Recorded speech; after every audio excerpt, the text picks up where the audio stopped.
రేపు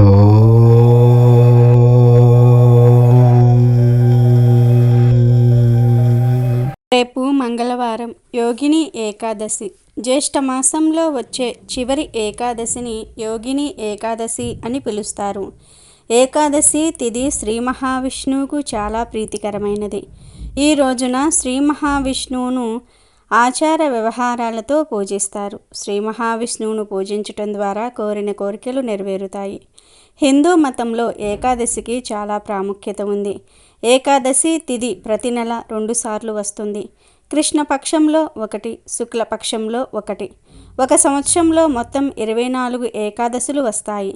ప్రతి ఏకాదశికి ఒక్కో విశిష్టత ఉంటుంది. యోగిని ఏకాదశి రోజు ఉపవాసం ఆచరించి విష్ణువును పూజిస్తే సర్వ పాపాలు తొలగిపోతాయి. ఈ ఏడాది యోగిని ఏకాదశి జూలై 2వ తేదీ వచ్చింది. దేవశయని ఏకాదశికి ముందు ఈ యోగిని ఏకాదశి వస్తుంది. దేవశయని ఏకాదశి నుండి విష్ణుమూర్తి 4 నెలల పాటు యోగనిద్రలోనికి వెళ్తారు. యోగిని ఏకాదశి రోజు ఉపవాసం ఆచరించిన వ్యక్తికి 88,000 మంది బ్రాహ్మణులకు అన్నదానం చేసిన పుణ్యఫలం దక్కుతుంది. మరణించిన తర్వాత ఆత్మకు మోక్షం లభించి వైకుంఠ ప్రవేశం పొందుతారు. రేపు ఏకాదశి ఎంతో పవిత్రమైన రోజు. సాధారణంగా ఏకాదశి రోజు అన్నదానం చేస్తే చాలా మంచిదని పెద్దలు చెప్తూ ఉంటారు. అయితే అలా అన్నదానం చేసే అంత స్తోమత లేనివారు, అన్నదానం చేసే వీలు లేనివారు కాకి కనిపిస్తే ఇలా చేసినా చాలు మీ జీవితం అద్భుతంగా మారిపోతుందని పండితులు అంటూ ఉన్నారు. మరి ఏకాదశి రోజు కాకి కనిపిస్తే ఏం చెయ్యాలో ఇప్పుడు మనం ఈ వీడియోలో తెలుసుకుందాం. దానికంటే ముందు ఒక చిన్న నీతి కథను ఇప్పుడు మనం విందాం. ఎదిగే కొద్దీ ఒదిగి ఉండాలి, అంతేకాని అనుకోకుండా వచ్చిన తన అదృష్టాన్ని చూసి వెర్రవీగి ఎదుటివారిని చులకన చెయ్యాలని చూస్తే గర్వభంగం అవుతుంది. అవమాన భారంతో తలదించుకోవాల్సి వస్తుంది. ఇదే విషయాన్ని ఉద్దేశించి భాగవతంలో చెప్పిన ఒక కథను ఇప్పుడు మనం విందాం. పూర్వం ఓ ధనిక వర్తకుడు ఉండేవాడు. అతనికి 3 పిల్లలు. ఆ 3 పిల్లలు ఓ కాకిని పెంచుకుంటూ ఉండేవారు. ఆ పిల్లలు పెట్టే ఆహారాన్ని తిన్న ఆ కాకి గుండ్రంగా తయారయ్యింది. తనలాంటి పక్షి ఈ భూమి మీద లేదు అనే స్టేజ్కు చేరుకుంది. రోజురోజుకు ఆ కాకికి పొగరు పెరిగిపోయింది. మిగిలిన పక్షులను చాలా చులకనగా చూడసాగింది. ఓ రోజు హంసల గుంపు వీధుల్లో తిరుగుతూ కాకికి కనిపించాయి. వాటిని చూసి కాకి ఎద్దేవా చేస్తూ 101 రకాలుగా ఎగరగలను, ఒక్కో భంగిమలోనూ 100 యోజనాలు ప్రయాణించగలను, నాతో పోటీ పడి చూడండి అంటూ హంసలను తక్కువ చేసి మాట్లాడింది.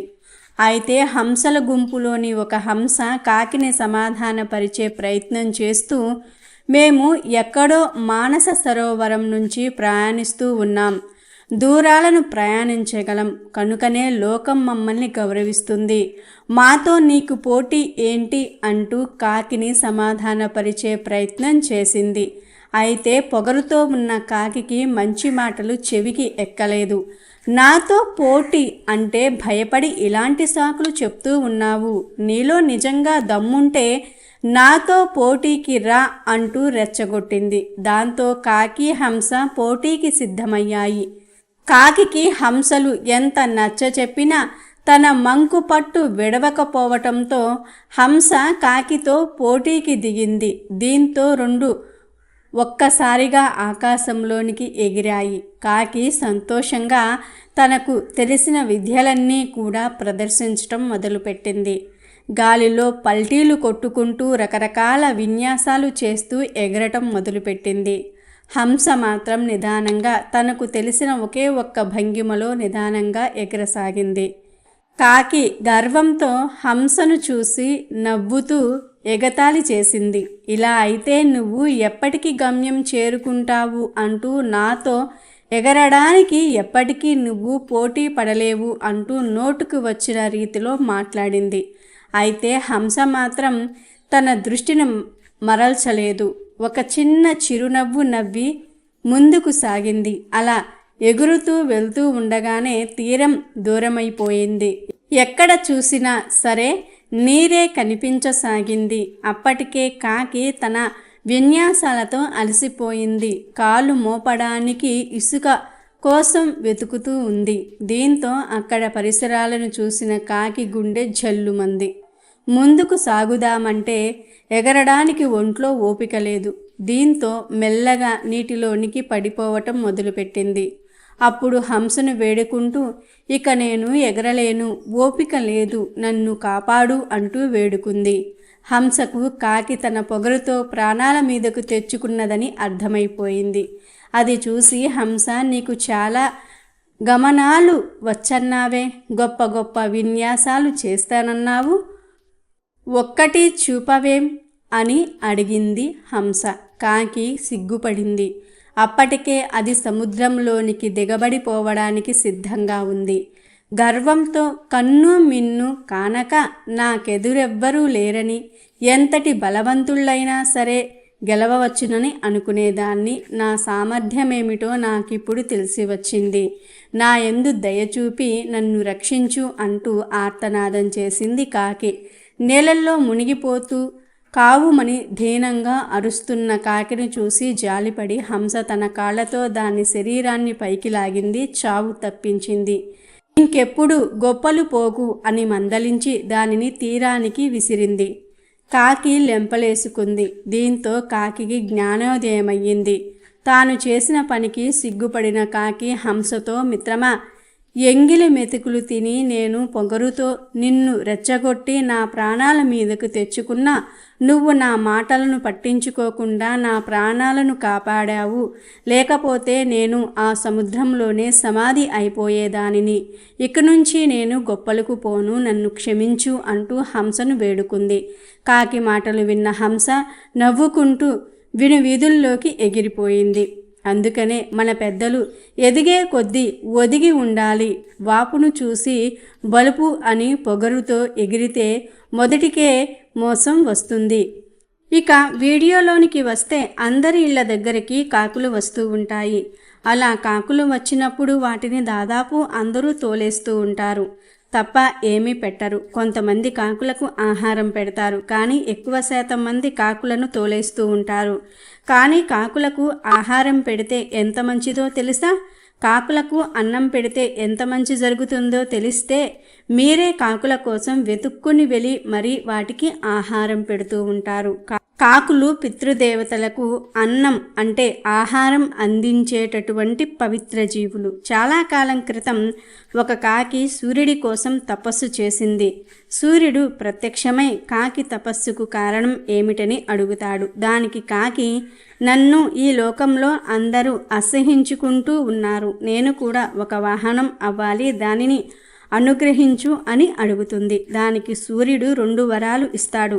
ఒకటి, పితృదేవతలకు పెట్టే పిండం ఒక కాకులు మాత్రమే తినాలి. 2వ వరం, శనీశ్వరుడికి వాహనంగా ఉండు అని, దాని వలన నీకు గుర్తింపు వస్తుందని వరం ఇస్తాడు. ముఖ్యంగా ఏకాదశి రోజు కుదిరిన వారు ప్రతిరోజు కాకులకు అన్నం పెడితే ఆ శనీశ్వరుడి యొక్క అనుగ్రహం కలుగుతుంది.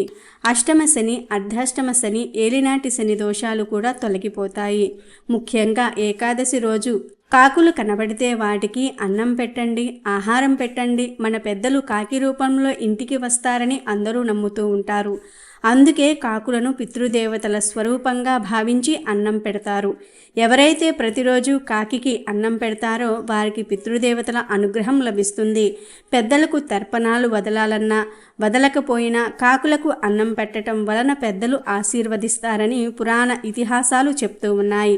ప్రతి జీవిలోనూ పరమాత్మ ఉంటాడు. కాకులకు అన్నం పెట్టడం వలన కాకులలోని పరమాత్మ సంతృప్తి చెందుతాడు. ఆ పరమాత్మ అనుగ్రహం మనకు లభిస్తుంది. ప్రతినిత్యం ఎవరైతే కాకులకు అన్నం పెడతారో వారి ఇంట్లో ధనానికి లోటు రాదు. కనీసం ఏకాదశి వంటి పర్వదినాల్లో అయినా సరే కాకులకు అన్నం పెట్టినట్లయితే మన పితృల యొక్క ఆత్మ శాంతిస్తుంది. వారి అనుగ్రహం మీ కుటుంబానికి లభిస్తుంది. పెద్దల అనుగ్రహం ఉంటేనే కుటుంబం వృద్ధి చెందుతుంది. ఇవన్నీ పక్కన పెడితే పశుపక్షాదులకు అన్నం పెడితే మంచిదే కదా. అంతేకాక కాకులకు అన్నం పెట్టడం అటు శని యొక్క అనుగ్రహం కలుగుతుంది, ఇటు పితృదేవతల యొక్క దీవెనలు దీవెనలు కూడా లభిస్తాయి. కుటుంబం కూడా వృద్ధిలోనికి వస్తుంది. మరి తెలుసుకున్నారు కదా. మీరు కూడా కాకులు కనిపిస్తే అన్నం పెట్టి శుభ ఫలితాలను పొందండి. పర్వదినాలలోనే కాకుండా ప్రతిరోజు కూడా ఒక ముద్ద అన్నం పెట్టండి. వాటి అనుగ్రహంతో మన వంశం వృద్ధి చెందుతుంది. మంచి శుభాలను కూడా పొందవచ్చు. ఏకాదశి రోజు లక్ష్మీ నారాయణులను పూజిస్తారు. పద్మపురాణం ప్రకారం ఏకాదశి ఉపవాసం ఆచరించటం వల్ల ఎన్నో యాగాలు చేసిన పుణ్యఫలం లభిస్తుంది. జన్మ జన్మలలో చేసిన పాపాల నుంచి విముక్తి కలుగుతుంది. ఏకాదశి రోజు రాత్రి జాగారం చేసి విష్ణునామ స్మరణ చేయాలి. ఇలా చేయటం వల్ల సంపద, సంతోషము, శ్రేయస్సు పొందుతారు. ఈ ఏకాదశి వ్రతం ఆచరించటం వల్ల దీర్ఘకాలిక రోగాల నుంచి ఉపశమనం కలుగుతుంది. చర్మ రోగాల నుంచి విముక్తి లభిస్తుంది. ఏకాదశి రోజు బ్రహ్మ ముహూర్తంలో నిద్రలేచి స్నానమాచరించాలి. పూజగదిని శుభ్రం చేసుకుని విష్ణుమూర్తి విగ్రహం లేదా ఫోటోను ఏర్పాటు చేసుకోవాలి. గంగాజలంతో అభిషేకించాలి. తులసి ఆకులతో స్వామిని పూజించటం వల్ల విష్ణుమూర్తి ఆశీస్సులు త్వరగా లభిస్తాయి. ఏకాదశి రోజు అనారోగ్య బాధితులకు పండ్లు, దుప్పట్లు దానం చేయటం వల్ల దీర్ఘకాలిక వ్యాధుల నుంచి ఉపశమనం లభిస్తుంది.